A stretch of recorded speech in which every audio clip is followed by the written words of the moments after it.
Bismillahirrahmanirrahim. Nabi Muhammad SAW, Bu dan Bapak sekalian, ada dua orang bersahabat dekat dan umurnya hampir sama. Mungkin di sini juga cukup banyak mungkin yang bersahabat. Ya, dia dua orang ini bersahabat dekat, tapi subhanallah yang satu meninggal mati syahid di medan perang. Kemudian sepekan setelah itu meninggal temannya yang sahabatnya ini, tapi bukan mati syahid, bukan di medan perang, mati di atas ranjang, mati biasa, ajalnya datang. Waktu Nabi Muhammad SAW mensolati jenazah yang kedua, yang bukan mati syahid, Nabi SAW bertanya kepada orang-orang yang ikut sholat di situ, kira-kira menurut kalian bagaimana kedudukannya orang ini? Maka orang-orang yang hadir di situ mengatakan, semoga saja dia bisa mencapai dan meraih derajat temannya yang mati syahid pekan lalu. Karena di mata para sahabat orang yang mati syahid lebih tinggi derajatnya. Maka kata Nabi SAW, demi zat yang jiwaku dalam genggamnya, maksudnya demi Allah, sesungguhnya orang yang baru kita sholatin ini lebih tinggi derajatnya dari temannya yang meninggal pekan lalu mati syahid, jaraknya antara langit sama bumi. Karena dia sempat beribadah seminggu yang temannya mati syahid tidak sempat lakukan. Apa maksudnya? Setiap ada kesempatan beribadah jangan disia-siakan. Apalagi bulan Ramadan, ini luar biasa. Nabi SAW kalau setiap tiba Ramadan menjelaskan kepada para sahabat, qad atakum syahrul Ramadan syahrun mubarak. Telah datang kepada kalian bulan Ramadan, bulan yang penuh dengan keberkahan. Semuanya berkah. Waktu terasa berkah panjang, makanan terasa cukup, minuman terasa cukup, keimanan terasa maksimal. Ya. Jadi kita mau mengerjakan perintah, kita mau meninggalkan larangan, keberkahan luar biasa. Iftaradallahu alaikum siyamah. Allah telah perintahkan kalian untuk berpuasa di situ. Semua yang sudah balik muslim dari suku manapun di muka bumi wajib untuk puasa. Dia cuma bisa meninggalkan kalau punya udzur syar'i saja. Seperti wanita haid, orang musafir, orang yang sakit tapi diganti di hari lain. Kecuali juga orang yang pikun, yang sudah tidak bisa lagi puasa, atau orang yang punya penyakit kronis tidak mungkin puasa, ini diganti dengan fidyah. Tetapi ini adalah kewajiban. Lalu kata Nabi SAW, fihi tuftahu abwabul jannah. Di dalam bulan Ramadan itu dibuka semua pintu surga. Ini iklan resmi Bapak Ibu sekalian dari Allah SWT setiap tahunnya, dan saya sebagai penyambung lidah tanda kutip sini, sebagai seorang dai menyampaikan kepada Bapak Ibu sekalian. Iklan resmi dari 1 Ramadan kemarin sampai akhir Ramadan nanti, Allah Subhanahu wa taala menyampaikan semua pintu surga dibuka. Maksudnya dibuka pendaftaran masuk ke dalam surga. Ini saatnya sekarang kita daftar. Kalau ada satu perusahaan Bapak Ibu sekalian yang membuka pendaftaran untuk melamar kerja di situ dari tanggal 1 Januari sampai 31 Januari, siapapun yang pergi mengantar surat lamaran di waktu itu, persentase diterimanya menjadi pegawai sangat besar. Karena dia datang di waktu yang sudah dibuka peluang.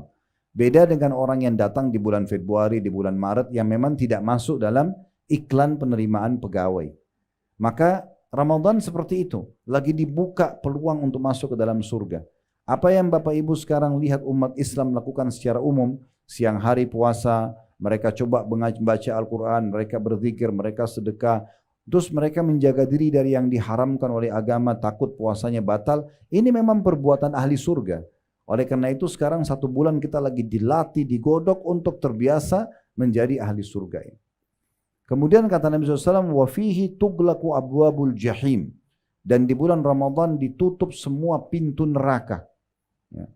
Dalam riwayat lain, la yuftah bab, tidak ada dibuka satu pintu pun. Bisa bermakna Bapak Ibu sekalian, di dalam dikuatkan kalau dihubungkan dengan hadis yang lain, sesungguhnya Allah Azza wa Jal, Allah yang Maha Mulia dan Maha Tinggi, memiliki hamba-hamba yang dihapus nama mereka dari api neraka. Dan itu di bulan Ramadan, dan itu terjadi di setiap malam dari malam-malam Ramadan. Maksudnya dihapus Bapak Ibu sekalian, kita ini sekarang punya tempat di surga, punya tempat di neraka. Kita punya tempat di dua-duanya. Kalau seseorang meninggal dalam kondisi beriman, dia akan masuk di tempatnya yang di surga. Tempat nerakanya nggak dipakai. Kalau dia meninggal dalam keadaan fasik, banyak dosanya, di timbangan amal dosanya lebih berat daripada amal solehnya, maka dia akan dimasukkan ke nerakanya dulu sampai dosanya bersih baru masuk ke surganya. Kalau dia orang kafir, orang fasik, dia akan masuk sampai meninggal begitu, dia akan masuk ke neraka dan tidak akan pakai tempatnya di surga. Jadi di Ramadan ini dibuka iklan resmi, siapa yang mau dihapus namanya dari api neraka, nggak ada lagi tempatnya di neraka, ini saatnya. Kalau Bapak Ibu mengerti, itu sangat bagus. Tapi kalau tidak, saya jelaskan sekarang. Setiap malam Bu dan Bapak sekalian, di sholat witir di Masjid Haram Mekah dan Masjid Nabawi Madinah, termasuk Masjid Aqsa di Palestina, mereka di sholat witir itu di kunutnya umumnya pasti baca Allahumma a'tiq riqabana wa riqaba abaina wa ummahatina minan nar. Ya Allah, selamatkanlah, hapuslah diri kami, ya, ayah kami dan ibu kami dari api neraka. Jadi bulan Ramadan terjadi, nggak terjadi di bulan-bulan lain. Ya, di bulan lain mungkin bisa saja orang diselamatkan dari api neraka, tapi kalau Ramadan setiap malam dibuka bagi yang mau dengan cara memohon kepada Allah Subhanahu wa taala. Lalu kata Nabi SAW, wa fihi tughallu asyayatin. Dan di bulan Ramadan semua syaitan-syaitan dibelenggu. Syaitan ini yang biasa menyesatkan manusia, Bapak Ibu sekalian, itu dibelenggu. Makna belenggu, tangannya dirantai, lehernya dirantai, kakinya dirantai. Dia tidak bisa menggoda kita. Dalam hadis yang lain, tidak bisa menggoda manusia seleluasa menggoda di luar Ramadan. Berarti masih menggoda, tapi tidak sekuat di luar Ramadan. Ini peluang besar. Ya, sosok syaitan yang suka menyesatkan kita agar kita terjerumus dalam dosa, itu sudah dibelenggu. Sehingga dia sangat lemah dalam godaannya. Berarti kita sangat baik dan tepat untuk memperbaiki diri dan membenahi diri. Kalau kita rasionalkan, kita dengan syaitan itu sedang ada di garis start untuk lomba lari, maka syaitannya atau rival kita ini sedang dibelenggu, diikat. Ibu dan bapak jalan saja sudah tetap menang, karena dia lagi diikat. Oleh karena itu bulan Ramadan ini, kalau saya sering bahasakan di ceramah supaya mudah difahami, pasti tiba Idul Fitri nanti. Semoga Allah panjangkan umur kita sampai ke sana dan diberikan Ramadan-Ramadan yang banyak ke depan insyaAllah. Semuanya dengan kesempurnaan amal soleh dan iman. Maka berarti kita jaraknya dengan musuh kita 1 bulan Bapak Ibu sekalian. Sayangnya banyak orang begitu tiba Idul Fitri, lisannya bilang Alhamdulillah. Bukan Alhamdulillah karena siap menjalankan ya, pelatihan, ilmu pelatihan Ramadan. Tetapi mereka mengatakan Alhamdulillah seakan-akan kena lepas dari belenggu ibadah. Ya, penjara ibadah. Alhamdulillah tidak lagi puasa, tidak lagi sholat malam, tidak lagi baca Quran, tidak lagi tutup aurat. Ya, saya sudah boleh buat dosa. Ini seperti orang yang sudah sampai di garis start, tinggal beberapa langkah saja dia masuk ke surga. Syaitan sudah jauh 1 bulan jaraknya, tapi dia menunggu di garis start, syaitannya datang mendekat kemudian menguasai dia kembali. Ini sangat sayang sekali. Lalu kata Nabi SAW penutupan hadisnya, fihi lailatun khairum min alfi syahr. Di dalamnya ada malam lebih baik daripada 1000 bulan. Tidak asing malam Lailatul Qadar, malam kemuliaan namanya. Tapi malam ini hanya ada di Ramadan. Dan kata Nabi SAW, taharraw Lailatul Qadar fi ashr awakhir min Ramadan. Kejar Lailatul Qadar itu di malam-malam ganjil di 10 terakhir Ramadan. Malam 21, malam 23, 25, 27, 29. Tapi teman-teman sekalian, saudaraku seiman, yang Allah nanti kasih taufiknya, Allah kasih kemudahan dia untuk bisa mengamalkan dan mendapatkan Lailatul Qadar, itu orang yang dari sekarang di awal-awal Ramadan sudah merindukan, sudah berusaha. Bukan orang yang nanti aja deh, malam 27 saya anggap itu Lailatul Qadar baru saya ibadah. Ya, mungkin Allah tidak akan berikan kepada dia. Tapi Allah berikan kepada orang yang betul-betul berusaha dan niat ingin mendapatkan itu. Karena ini tidak main-main. Hanya mulai dari maghrib sampai azan subuh, ibadah apapun yang Bapak Ibu lakukan, kalau pas Lailatul Qadar, maka dilipat gandakan menjadi 1000 bulan atau 83 tahun plus 4 bulan. Ini nggak main-main. Bapak Ibu bilang subhanallah pas Lailatul Qadar, pahalanya sama dengan mengucapkan subhanallah 1000 bulan atau 83 tahun plus 4 bulan. Sedekah 1000 rupiah sama dengan sedekah 1000 bulan. Baca Quran, jenguk orang sakit, bakti orang tua, buka puasain orang, sholat dan segala macam hal, itu dilipat gandakan 1000 bulan. Ini nggak main-main. Oleh karena itu saya sarankan, ini selalu saya sampaikan di pengajian, bagi bapak ibu yang butuh baju lebaran segala macam dari sekarang. Jangan 10 terakhir Ramadan justru sibuk di mal dan di pasar. Itu malam-malam i'tikaf, mengikat diri di masjid, ya. Bagaimana kita ibadah mengejar Lailatul Qadar, bukan di jalan, bukan di pasar gitu. Semua dipersiapkan dari sekarang, kalau perlu sebelum Ramadan harusnya, gitu kan. Karena kata Nabi SAW di penutupan hadis tadi, man haruma khairaha fakat harum. Siapa yang terharamkan dari kebaikannya Ramadan, maka dia telah terharamkan dari semua kebaikan. Kalau Ramadan aja kita nggak jadi baik, dia lebih dekat kepada Allah, lalu kapan dia mau dekat sama Allah? Kapan dia mau baik? Kalau Ramadan dia nggak taubat dan memperbaiki dirinya, lalu kapan dia akan taubat? Toh waktu akan terus berjalan. Oleh karena itu Bapak Ibu sekalian, hati-hati sekali. Jaga baik-baik hari-hari kita, detik-detik kita di Ramadan. Apa yang Bapak Ibu kerjakan ini dengan berpuasa misalnya, itu pahalanya besar sekali, ya. Asal Bapak Ibu ikutin syaratnya, yaitu karena keimanan dan juga mengharapkan pahalanya. Karena kata Nabi SAW, man shama ramadhana imanan wahtisaba, ghufira lahu ma taqaddama min dzambi. Siapa yang berpuasa Ramadan karena keimanan dan mengharapkan pahalanya, maka diampuni dosa-dosanya yang telah lalu. Dan puasa yang Bapak Ibu lakukan ini adalah ibadah yang paling besar pahalanya. Sebagaimana Nabi SAW mengatakan, ya, kullu amal ibnu Adam yudha'af. Semua amal ibadahnya Adam akan dilipat gandakan, al-hasanatu bi asyri amthaliha. Setiap satu pahala dilipat gandakan 10 kali lipat. Ila sab'amiyah di'fin, sampai 700 kali lipat, tergantung kadar keikhlasan dia. Qala Allah Ta'ala, Allah yang maha mulia dan maha tinggi berfirman, Allah Azza wa Jalla berfirman, illa as-saum fa innahu li wa ana ajzi bihi. Kecuali puasa, dia milikku dan aku akan balas secara langsung. Yadha'u syahwatahu wa ta'amahu min ajli. Dia meninggalkan makanan dan minumnya, juga syahwatnya, karena aku, kata Allah. Lis-sa'imi farhatan, orang yang puasa akan dapat 2 kegembiraan. Farhatun 'inda fitrih, kegembiraan pada saat buka puasa. Kayak sebentar kita mau buka puasa, setelah sekian jam kita haus, kering tenggorokan, kemudian kita minum yang sejuk, yang dingin misalnya. Kita lapar, kita makan yang enak, yang halal, maka itu kegembiraan pada saat kita buka puasa. Kegembiraan pertama. Kegembiraan yang kedua, wa farhatun 'inda liqa'i rabbi, dan kegembiraan pada saat bertemu dengan Tuhannya. Wala khalufu fa'mus sha'imi 'atyabu 'inda Allah min rihil misk, dan ketahuilah sesungguhnya bau mulutnya orang yang puasa di sisi Allah di hari kiamat nanti lebih wangi daripada bau kasturi. Orang yang sering puasa, mulutnya nanti akan mengeluarkan wangi yang lebih wangi dari kasturi. Puasa juga ini Bapak Ibu sekalian yang sedang kita kerjakan, perisai dari api neraka. Sebagaimana sabda Nabi SAW, was-sawmu junnah. Puasa itu adalah perisai. Dalam riwayat, kajunnati ahadikum minal qital. Seperti perisai salah seorang dari kalian di medan perang.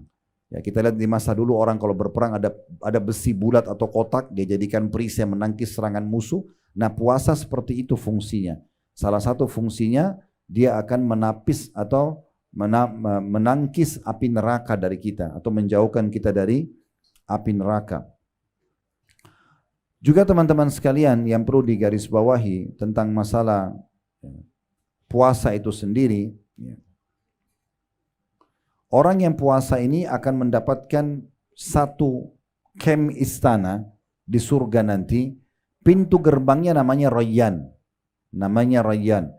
Orang yang masuk hanya orang yang puasa. Begitu masuk ke dalam nanti akan ada istana-istana yang sangat mewah. Masing-masing akan diberikan kepada dia dari Allah Subhanahu wa taala. Sebagaimana sabda Nabi SAW, inna fil jannati baban yuqalu lahu Rayyan. Di surga itu ada pintu khusus gerbang yang bagus, yang mewah, namanya Ar-Rayyan. Yadkhulu minhu as-sha'imuna yaumal qiyamah. Orang-orang yang puasa akan masuk di situ nanti pada hari kiamat. La yadkhulu minhu ahadun ghairuhum. Tidak ada yang masuk selain mereka. Fa idza dakhalu ughliqa falam yadkhul minhu ahad. Kalau mereka sudah masuk maka akan ditutup dan tidak ada lagi orang yang boleh masuk ke sana. Dalam riwayat itu riwayat yang sahih, riwayat Bukhari Muslim. Dalam riwayat At-Tirmidzi dikatakan wa man dakhalahu lam yadhma abada. Siapa yang masuk ke dalam surga itu dari pintu Rayyan tidak akan pernah dahaga selamanya. Dalam riwayat lain, fa idza dakhala akhiruhum ughliq. Kalau datang atau masuk orang yang terakhir dari orang yang suka puasa, maka akan ditutup pintu itu. Man dakhala syarib. Siapa yang begitu masuk akan disambut dengan minuman yang nyaman. Wa man syariba lam yadhma abada. Dan yang minum dari air yang ada di pintu rayyan itu, mereka tidak akan pernah haus selamanya. Mereka tidak akan pernah haus selamanya. Dan ini poin yang luar biasa yang bisa kita dapatkan. Dalam hadis yang lain tentang keutamaan puasa juga, Bapak Ibu sekalian, ini puasa wajib atau puasa sunnah. Tapi dalam hadis Hasan Sahih diriwayatkan oleh Ahmad dan Tabarani, kata Nabi SAW, as-siyamu wal Qur'anu yashfa'ani lil abdi yawmal qiyamah. Puasa dan Al-Quran akan memberikan pertolongan untuk seorang hamba pada hari kiamat nanti. Yaqulus siyam, puasa akan berkata, ay rabbi mana'tuhu at-ta'ama wasyahwah. Hai Tuhanku, sungguhnya aku telah menahan dia untuk makan dan mengikuti syahwatnya. Jadi suami istri pun tidak boleh berhubungan biologis selama puasa karena membatalkan puasa dia. Fasyaffi'ni fihi, maka berikanlah aku kesempatan untuk menolongnya supaya masuk surga. Wa yaqulul Qur'an mana'tuhu an-nauma bil-lail. Lalu Al-Quran mengatakan sungguhnya aku telah menahan dia untuk tidur di malam hari karena membaca Al-Quran, tilawakan baik dalam sholat atau di luar sholatnya. Fasyaffi'ni fi, maka tolong berikan aku kesempatan untuk memberinya pertolongan. Qala fayushaffa'an. Kata Nabi SAW, maka keduanya diizinkan untuk memberikan syafaat. Di dalam hadis yang lain, Bapak Ibu sekalian, riwayat Imam Ahmad, kata Nabi SAW, man qala la ilaha illallah khutima lahu biha. Siapa yang mengucapkan dengan tulus, ya, la ilaha illallah, maka hidupnya nanti akan ditutup dengan kalimat itu juga. Dakhalal jannah, dia pun akan masuk ke dalam surga. Wa man shama yawma ibtigha'a wajhillah, dan siapa yang berpuasa satu hari saja, wajib atau sunnah, Ramadan kita full 1 bulan. Siapa yang puasa 1 hari saja karena Allah, ikhlas karena Allah, khutima lahu biha, Allah akan tutup hidupnya nanti dengan pahala puasa itu, dakhalal jannah, dia akan masuk ke dalam surga. Wa man tasaddaqa bi sadaqatin ibtigha'a wajhillah khutima lahu biha dakhalal jannah. Dan siapa yang bersedekah dengan satu sedekah, ya, karena Allah, maka akan ditutup hidupnya dengan itu dan dia akan masuk ke dalam surga. Kemudian dalam lafaz lain riwayat Al-Asbahani, lafaznya ya Hudzaifah. Kata Nabi SAW kepada sahabatnya bernama Hudzaifah, wahai Hudzaifah, man khutima lahu bisiyamin yaumin. Siapa yang sempat ditutup hidupnya nanti meninggal dengan puasa 1 hari saja, yuridu bihi wajah Allah azza wa jal, dia mengharapkan wajah Allah yang maha tinggi dan maha mulia, adkhalahullahul jannah, dia pasti akan masuk ke dalam surga. Puasa ini kata Nabi SAW juga kepada seorang sahabat, ya, Abu Umamah berkata kepada seorang tabi'in, Abu Umamah berkata, qultu ya Rasulullah, saya berkata wahai utusan Allah, murni bi'amal, perintahkan aku agar mengerjakan satu amal yang aku bisa banyak panen pahala, bisa bersin dosa-dosa. Qala alaika bis-saum, kata Nabi SAW, puasa, ya. Fa innahu la idla lahu, karena tidak ada saingannya. Tidak ada saingannya. Bapak Ibu puasa ini sekarang ikhlaskan karena Allah. Kalau Bapak Ibu puasa ikhlas karena Allah 1 harinya saja, perhatikan dalam hadis sahih yang diriwayatkan oleh Tabarani, kata Nabi SAW, man shama yawman fi sabilillah, siapa yang berpuasa 1 hari saja di jalan Allah, maksudnya karena Allah dia mengerjakannya, bu'idat minhun naru masirata mi'ata amin, akan dijauhkan api neraka darinya sejarak 100 tahun. 100 tahun ini keutamaan yang luar biasa yang bisa didapatkan juga dari orang yang sedang berpuasa. Begitu juga teman-teman sekalian, ya, dalam hadis yang lain, hadis riwayat At-Tabarani dan ini hadis hasan li ghairihi, kata Nabi SAW, man shama yawman fi sabilillah, siapa yang berpuasa 1 hari saja di jalan Allah, ja'alallahu bainahu bainan nari khandaqan kama bainas sama'i wal ard. Allah akan jadikan antara dia sama neraka sebuah parit atau lembah yang besar antara dia sama neraka seperti jaraknya antara langit dan bumi. Jadi artinya dia akan selamat dari api neraka. Itu luar biasa yang bisa didapatkan. Nah, kita perlu teman-teman sekalian juga menambah selain puasa dengan sholat malam. Ya, tarawih yang kita tahu itu terjemahannya atau artinya santai, Bapak Ibu sekalian. Kenapa dikatakan santai? Karena kita bisa kerjakan sholat malam setelah sholat ba'diyah isya langsung. Selain Ramadan kita kerjakan bukan di waktu itu. Makanya tarawih, qiyam Ramadan, qiyamul lail, tahajud sama. Ini sama. Ya, jadi ibu dan bapak kalau kerjakan tarawih berarti sama sudah tahajud. Cuma bedanya di Ramadan Allah ingin kita lebih mudah mengerjakannya. Makanya dianjurkan dikerjakan setelah sholat ba'diyah isya. Sekarang saya berapa hari ini berjalan, kita selesai 8:30 maksimal sudah selesai setelah isya. Ya. Ada mungkin yang paling lambat mungkin sampai jam 9 malam, tapi sudah dapat pahalanya. Sholat malam, ya. Dan kata Nabi SAW, man qama ramadana imanan wahtisaba, ghufira lahu ma taqaddama min dzambi. Siapa yang mendirikan malam Ramadan, ya, karena mengharapkan pahala dan juga karena keimanan dan mengharapkan pahalanya, maka akan dibersihkan dosa-dosanya yang lalu. Bapak Ibu yang berhalangan tidak bisa ke masjid, boleh sholat di rumah. Yang penting jangan sia-siakan. Ya, ini kesempatan emas, karena selain Ramadan kita kerjakan tahajudnya di akhir malam. Ya, kita istirahat dulu, mungkin 2-3 jam sebelum subuh. Ya. Walaupun sebenarnya sekarang kita lagi di training sama Allah. Umumnya saya tanya jemaah saya, Bapak Ibu kalau bangun sahur berapa lama sebelum subuh? Jawabannya 1 jam. Ya. Sebelum subuh, 45 menit sebelum subuh. Nah, kita dilatih dalam 1 bulan terbiasa supaya kita sahur. Dan kata Nabi SAW, tasahharu fa inna fis sahuri barakah. Makan sahur kalian, karena pada sahur itu ada keberkahan. Sebenarnya sadar tidak sadar Bapak Ibu sekalian, kita sedang ya dibiasakan bangun di waktu tahajud. Itu waktu tahajud tuh. Sahur itu waktu tahajud, itu waktu mustajab doa. Nah, kita dilatih di Ramadan. Cuman Allah mudahkan buat kita nggak disuruh tahajudnya di situ. Kita dimajukan di Ramadan di awal malam. Nah, itulah tarawih. Dan kalau bisa sholat berjamaah di masjid itu sangat bagus. Ya. Ibu-ibu juga sama. Karena kata Nabi SAW, siapa yang sholat malam Ramadan itu, maksudnya tarawihnya, bersama imam, sampai imamnya bubar, maka dicatat baginya dia telah mendirikan sholat semalam suntuk. Seperti Bapak Ibu tidak tidur sama sekali. Salam, sholat lagi, begitu terus. Itu kan berat. Tapi bisa kita dapatkan dengan cara sholat berjamaah bersama imam. Ya. Bersama imam sampai imamnya selesai atau bubar. Baik, kita perlu ingatkan Bapak Ibu sekalian, mungkin sekaligus kita tutup mungkin materi kita dengan ini, yaitu pentingnya kita perhatikan hal-hal yang bisa membatalkan puasa atau minimal mengurangi pahalanya. Ya, minimal mengurangi pahalanya. Kalau yang membatalkan itu, ya, kalau suami istri hubungan biologis di siang hari Ramadan. Dan ini perlu diketahui, ya, kalau ada yang melakukannya maka puasanya batal, dia wajib taubat nasuha, plus dia harus kena kafarah, denda. Dia kena denda. Dendanya apa? Kalau dia bisa bebasin budak, tapi di masa kita sekarang tidak ada perbudakan. Kemudian yang kedua, kalau tidak ada budak tadi, maka dia berpuasa 2 bulan berturut-turut.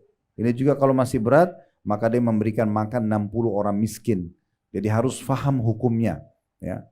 Kalau malam hari, Allah berfirman dalam surah Al-Baqarah, "Uhilla lakum lailatas siyamir rafathu ila nisaikum hunna libasun lakum wa antum libasul lahun." Pada malam hari kata Allah Ramadan, aku menghalalkan kalian untuk menggauli istri kalian, mereka pakaian kalian dan kalian adalah pakaian buat mereka. Jadi biologis boleh dari mulai maghrib sampai subuh. Setelah itu tidak boleh lagi sampai terbenam matahari selama puasa. Yang kedua, makan dan minum secara sengaja. Ya, ini mungkin sudah kita tahu. Kalau ada yang lupa tidak sengaja, maka kata Nabi SAW, man akala aw syariba wa huwa sha'im falyutim saumahu fa innama at'amahu Allah wa saqah. Siapa yang makan dan minum sementara dia puasa dan dia lupa, ya, dia bukan sengaja, maka dia lanjutkan puasanya. Karena sesungguhnya Allah yang telah memberikan makan dan minum kepada dia. Kalau dia tidak sengaja, dia lupa, maka boleh lanjutkan puasanya. Kemudian juga ya yang bisa sampai pada tingkat ya membatalkan puasa ini kalau dirutinkan perbuatan ini ya, yaitu seseorang berdusta. Seseorang berdusta pada saat lagi puasa. Karena kata Nabi SAW, man lam yadha qawla zuri wal amala bihi. Siapa yang tidak meninggalkan dusta dan perbuatan dusta itu sendiri. Falaysa lillahi hajatun fi an yadha ta'amahu wa syarabah. Allah tidak butuh untuk menilai lapar dan hausnya. Nah ini bisa sia-sia puasanya. Kayak judul kita Ramadan yang sia-sia bagi orang yang tidak tahu masalah ini. Hilang pahalanya, batal puasanya misalnya. Ya. Jadi kalau dia bohong, maka bisa batal puasanya. Sama tadi hubungan biologis, batalin puasa. Itu kalau suami istri, apalagi kalau berzina. Itu akan jauh lebih besar dosa-dosa yang didapatkan gitu ya. Dalam riwayat lain, man lam yadha qaula zuri wal jahla wal amala bihi. Siapa yang tidak meninggalkan dusta dan juga perbuatan bodoh, pelanggaran-pelanggaran agama dan juga rutin mengerjakannya dalam riwayat An-Nasa'i, maka Allah tidak ada hajat untuk menilai lapar dan hausnya. Dalam riwayat yang lain disebutkan oleh Tabarani dalam Mu'jam al-Kabir dan ini dikatakan hasan li ghairihi oleh Syekh Albani. Kata Nabi SAW, man lam yada'il khana al-khana wal kadhiba fala hajata lillahi an yada'a ta'ama wa syaraba. Barang siapa yang tidak meninggalkan ucapan kotor dan dusta. Kalau tadi dusta sudah kita tahu bohong. Ucapan kotor ini seperti mencaci maki, kata-kata kotor keluar dari mulutnya. Maka tidak ada hajat bagi Allah menilai lapar dan hausnya. Dia sama saja batal puasanya. Tidak ada yang bisa dia dapat pahalanya gitu ya. Lalu bagaimana kalau seandainya ada yang ajak saya bertengkar, ada yang ajak saya ribut? Sabar Bapak Ibu sekalian. Sabar, jangan dilayani. Bahkan sunnah Nabi SAW kita jawab mengatakan saya sedang puasa. Saya sedang puasa. Dalam sebuah hadis yang hasan diriwayatkan oleh, sebenarnya hadis ini hadis sahih diriwayatkan oleh Imam Bukhari. Ya, tapi Syekh Albani menghasankannya. Kata Nabi SAW, ya, qala Allahu azza wa jal, Allah yang maha mulia dan maha tinggi berfirman dalam hadis qudsi, kullu amal ibn Adam lahu illa siyam. Semua amal ibadah anak Adam miliknya atau sudah ditentukan kadar pahalanya kecuali puasa, fa innahu li wa ana ajzi bihi. Itu milikku kata Allah, aku akan balas langsung. Kemudian dikatakan wassiyamu junnah. Puasa itu adalah perisai. Fa idza kana yaumi shaumi ahadikum fala yarfuth. Maka kalau kalian sedang puasa jangan dia rafath. Rafath itu mengucapkan kata-kata sayang, cinta, rindu, ya diikuti apalagi kalau diikuti dengan syahwat kepada selain pasangan halalnya. Ya kalau bahasa kita sekarang pacaran tidak boleh. Kecuali suami istri. Kalau suami istri masih boleh sayang-sayangan segala macam, bahkan boleh cumbuan tapi tidak boleh biologis. Biologis sampai batal, ya. Tapi kalau orang-orang yang tidak halal itu jelas tidak boleh. Fala yarfuth wala yaskhab. Jangan dia berkelahi. Ya, jangan dia berkelahi di sini. Fa in sabbahu ahadun aw qatalahu falyakul inni shaim. Kalau ada yang ajak dia bertengkar, ribut, maka jangan dia layani kata Nabi. Tinggal dia mengatakan saya sedang puasa, saya sedang puasa. Kemudian Nabi SAW juga mengingatkan kita dalam hadis yang sahih riwayat Ibnu Khuzaimah, laisa siyamu minal akli wasyurb. Sebenarnya puasa itu bukan hanya sekedar meninggalkan makan dan minum. Innamas siyamu minal lagwi warrafath. Tapi puasa yang sebenarnya adalah harusnya seseorang itu menjauhi perbuatan yang sia-sia, ya, dosa dan ucapan yang kotor. Fa in sabbaka ahadun aw jahila alaik faqul inni shaim. Kalau ada yang sengaja mencaci maki dirimu atau menjahilimu, mengajakmu bertengkar, mengajakmu ribut, ya, maka cukup jawab aku sedang puasa, aku sedang puasa. Maksudnya aku sedang ikut program puasa, aku tidak mau ikut-ikutan. Berarti ini memang peningkatan skill spiritual yang luar biasa, karena selain kita sibuk dengan ibadah, kita juga dilarang banyak hal yang memang buruk, caci maki, ya, berkelahi dan segala macam. Dalam riwayat Ibnu Khuzaimah, Nabi SAW bersabda, la tasabba wa anta shaim. Jangan kamu mencaci maki sementara kamu sedang puasa. Fa in sabbaka ahadun faqul inni shaim. Sebaliknya kalau ada yang mengajak kamu bertengkar atau mencaci makimu, katakan aku sedang puasa. Wa in kunta qa'iman fajlis. Kalau kau sedang duduk, kalau kau sedang berdiri, duduklah supaya emosimu tidak terlampiaskan kepada orang yang sedang mengajak bertengkar.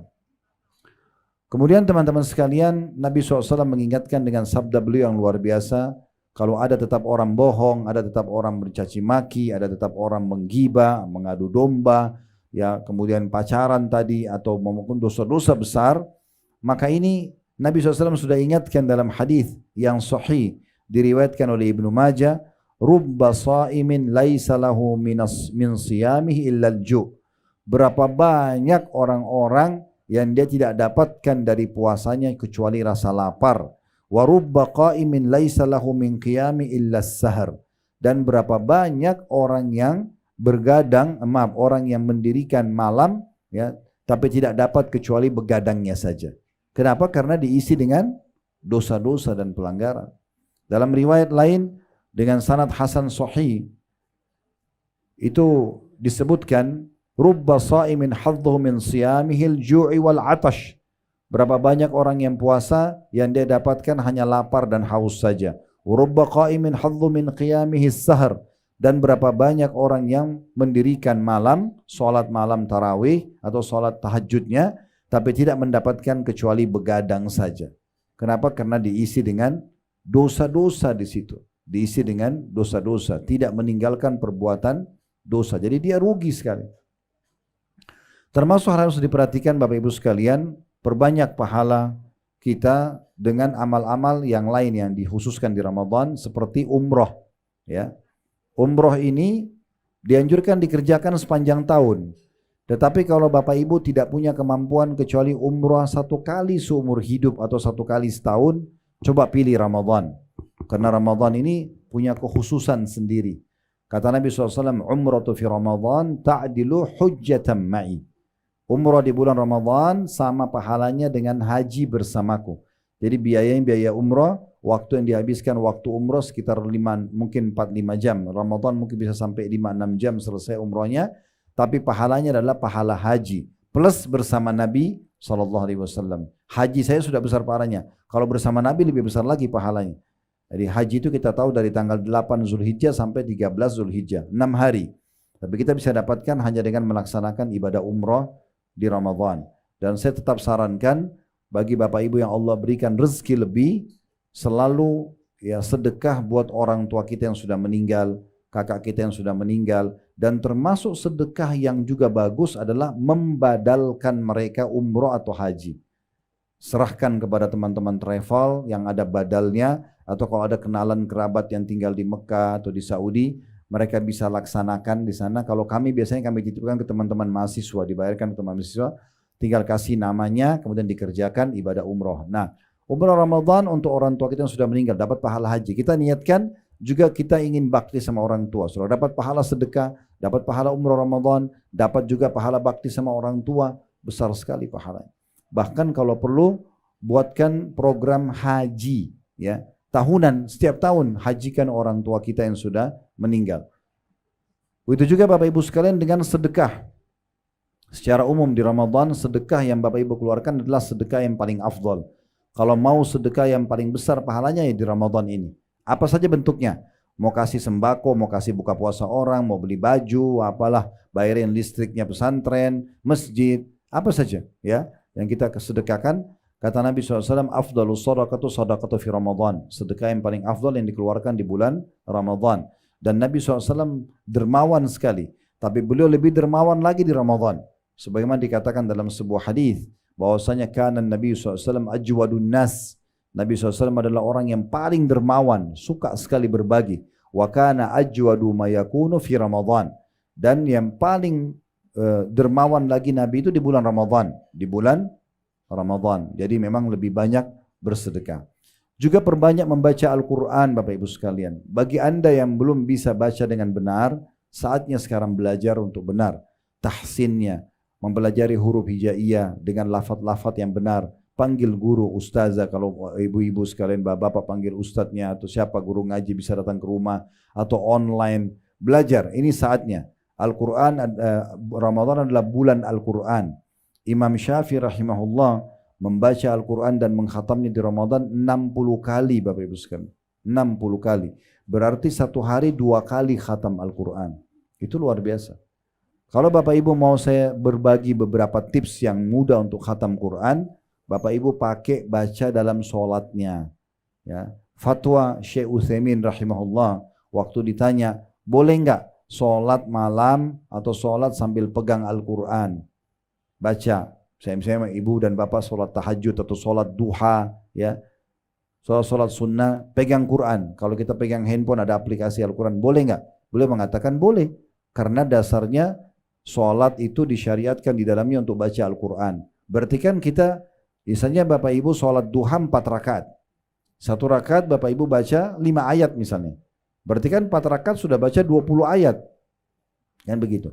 Belum sholat qobliyah, sholat ba'diyah dan seterusnya, ini banyak sekali, sholat wudu, kan bisa kita baca. Selain daripada itu juga bisa dilowongin habis sholat wajib, ya. Kita baca beberapa ayat Al-Quran. Ini saatnya memang kita baca Al-Quran. Sebagian salafus saleh menutup dagangan mereka di bulan Ramadan hanya untuk membaca Al-Quran. Ada sebagian mereka menutup ta'limnya bahkan, dan mereka fokus untuk membaca Al-Quran. Ya. Kemudian yang terakhir Bapak Ibu sekalian adalah jangan lupa nanti mempersiapkan zakat fitrahnya. Zakat fitrah dikeluarkan dari makanan pokok kita. Makanan pokok kita. Ya, misalnya kalau kita di Indonesia ini beras misalnya, ya. Dan setahu saya MUI juga sudah mengeluarkan fatwa, itu kalau tidak salah 2,5 kilo beras atau 3,5 liter per orang. Jadi berapa jumlah keluarga kita di rumah, termasuk pembantu, kalau punya pembantu di rumah, punya supir, itu juga dikeluarkan zakat fitrah buat mereka, ya. Nabi SAW mengatakan dalam sebuah hadis hasan diriwayatkan Abu Dawud dan Ibnu Majah, ya, Ibnu Abbas berkata radhiyallahu anhuma, farada Rasulullah sallallahu alaihi wasallam shadaqatul fitri tuhratun lis-shaimi minal lagwi war rafathi wa tu'matun lil masakin. Rasulullah SAW telah mewajibkan untuk mengeluarkan zakat fitrah sebagai pensucian orang yang melalui puasa Ramadan selama sebulan penuh dari hal yang sia-sia, dari tutur kata yang keliru, dan juga sekaligus untuk memberikan makanan kepada orang-orang miskin. Faman addaha qabla sholati fahiya zakatan makbulah. Siapa yang keluarkan sebelum pelaksanaan sholat Idul Fitri, maka dia adalah zakat yang diterima. Waman addaha ba'da sholati fahiya sadaqatun minas sadaqah. Dan siapa yang keluarkan setelah sholat Id, berarti dia dihitung seperti sedekah umumnya. Berikan beras yang biasa kita makan di rumah. Kualitasnya harusnya sama. Tinggal dikali 2,5 kilo kali sekian jumlah anggota keluarga kita. Dan ini tujuannya nanti di akhir Ramadan untuk mensucikan diri kita. Juga saya pesankan Bapak Ibu sekalian, jangan dianggap Ramadan adalah beban. Ini adalah bulan yang mulia, bulan yang nyaman ya untuk kita beribadah. Justru di masa kita sekarang ini sudah banyak program-program orang yang mau diet dengan berpuasa sekian belas jam. Allah sudah buatkan kita program ini. Tinggal bisa kita kontrol diri kita. Jangan jadikan buka puasa dan sahur ajang balas dendam. Karena sudah sekian jam tidak makan dan minum. Mubazir, dibuang makanan. Kadang-kadang dia hanya karena matanya melihat warna-warni makanan, maka semuanya mau dimakan. Nanti dibuang. Kita buka puasa dapat pahala, tapi dosa karena mubazirnya. Jangan lupa sunnah Nabi SAW, makan dan minum dengan tangan kanan. Baca bismillah dan suaranya dikeluarkan. Dan setelah itu mulai berbuka puasa Bapak Ibu sekalian dengan sunnah Nabi SAW. Dikatakan dalam sebuah riwayat yang sahih, Nabi SAW berbuka puasa dengan kurma muda atau kurma basah. Kalau tidak ada, baru beliau makan kurma secara umum. Kalau tidak ada, baru beliau menegukkan air. Jadi usahakan awal yang masuk di mulut kita kurma. Walaupun sedikit, Bapak Ibu gigit, mungkin kalau belum terbiasa, ditelan dulu, kemudian minum air. Ya. Setelah baca bismillah tadi tentunya dan tangan kanan, lalu kalau sudah minum, dahaga sudah mulai, leher kita sudah tersentuh dengan cairan, sudah masuk kurma tadi di mulut kita, baru baca zahabaz zama'. Ya, telah hilang dahaga ini, wabtallatil uruq, telah basah semua urat-urat saraf, wa thabatal ajru insyaallah. Ya, dan sudah tercatat pahala insyaallah. Sama juga dengan sahur ya. Sahur itu bukan ajang untuk makan yang banyak sebenarnya. Justru kesempatan kita menurunkan berat badan, diet, sehat. Ya. Karena kata Nabi SAW, sebaik-baik makanan seorang muslim di saat buka puasa dan sahur adalah kurma. Nabi nggak bilang daging, nggak bilang roti dan segala macam. Bukan tidak boleh, tapi Nabi mengatakan sebaik-baik makanan seorang muslim di saat buka puasa dan sahur adalah kurma. Ada penelitian oleh salah satu dokter di Mesir, beliau punya channel YouTube juga, tapi dalam bahasa Arab. Beliau pernah mengangkat salah satu hikmah hadis Nabi SAW yang mengatakan siapa yang makan 7 butir kurma ajwa di pagi hari, maka dia akan selamat dari segala jenis racun dan sihir. Ini selain di bulan Ramadan ya, kita dianjurkan makan kurma ajwa 7 butir di pagi hari. Kalau lagi puasa, pada saat buka puasa dan pada saat sahur usahakan ada kurmahnya gitu ya. Maka beliau mengatakan ada penelitian diadakan di beberapa universitas termasuk di Oxford dan yang lainnya. Itu kenapa apa kandungan kurma dan kira-kira seberapa besar kadar energinya di situ. Ternyata betul-betul surveinya luar biasa, secara ilmiah terbukti 1 butir kurma itu sudah bisa memenuhi 7% dari kebutuhan nutrisi hari kita. Berarti kalau kita makan 7 butir kurma saja sudah 49%.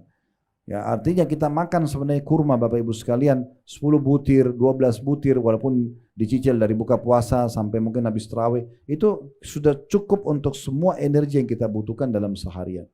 Jadi Ramadan adalah bulan yang mulia, jangan disia-siakan dari sisi ibadah sekaligus juga dari sisi duniawiyah kita untuk menjaga kesehatan dan seterusnya. Ini kesempatan baik untuk kita menjaga kesehatan kita ya, karena biasanya justru kegemukan dan berlebihan dalam berat badan ini malah bermasalah sebagaimana sudah kita ketahui, Allahu a'lam. Baik Bapak Ibu sekalian, mungkin ini bahasan yang bisa kami sampaikan.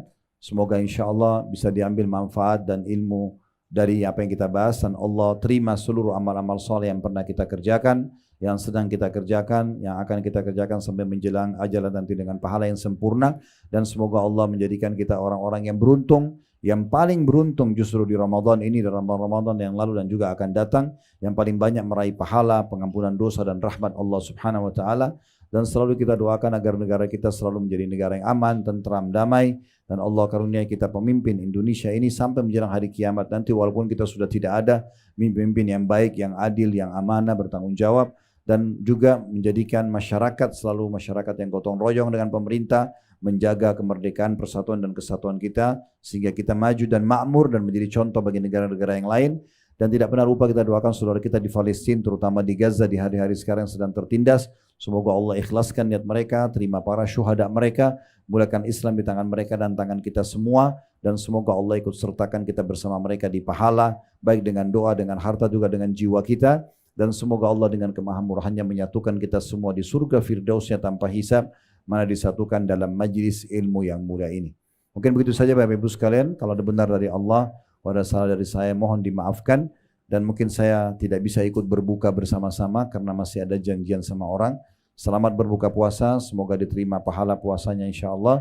Subhanakallahumma bihamdika, asyhadu an la ilaha illa anta astaghfiruka wa atubu ilaik. Wassalamualaikum warahmatullahi wabarakatuh.